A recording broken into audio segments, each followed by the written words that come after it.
What's funny in this game is that Russell Wilson absolutely exploded, was extremely efficient, only threw the ball 28 times for 288 yards, but had 5 touchdowns through the air, did have 1 interception off of Greg Olson's hands.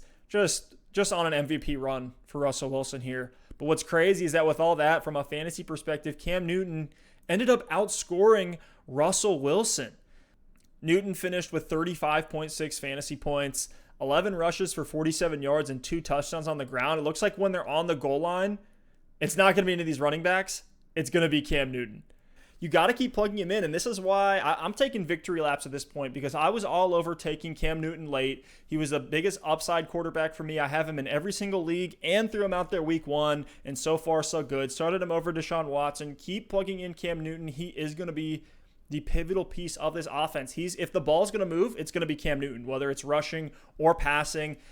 I also threw a ton in this game. They were down, trying to come back late in the game. He had 44 attempts, completed 30 of them for 397 yards, so almost 400 passing yards in this game. And then also had a touchdown through the air. He did throw a pick, but Cam Newton, weekly starter at this point. If you have him, congratulations. If you listen to me, absolutely.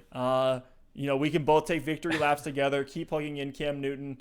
In terms of the pass catchers, looks like Edelman had a great game. 23 fantasy points in this one. Led the team with 11 targets. Actually, he didn't lead the team with targets. As I'm running through this, I'm seeing here Nikhil Harry with 12 targets. I mean, this is what we wanted to see, Steph. After the game last week against Miami, when it was an incredibly low-volume offense, we talked about it.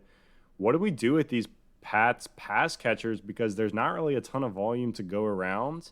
And it's actually great to see a high-volume game for the Pats to see what they can do if the game script, tilts that way. Julian Edelman, if you drafted him, you've got to be feeling great.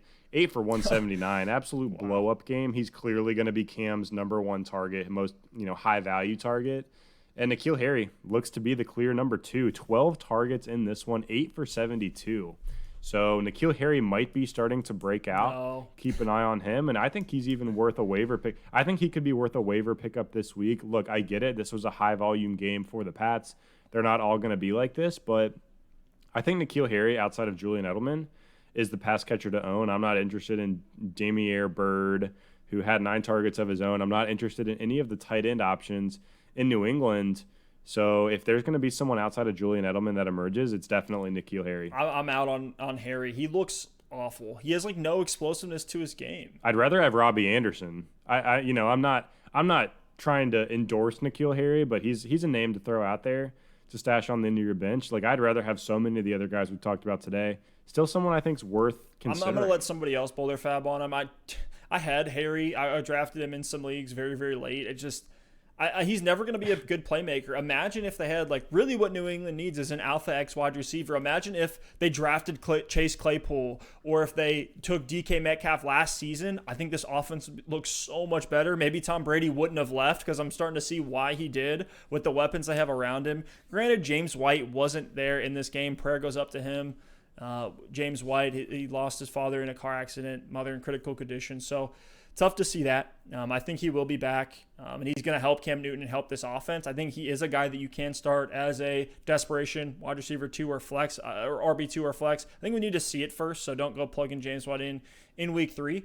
But I'm not touching Nikhil Harry. Somebody else can ball their fab on him.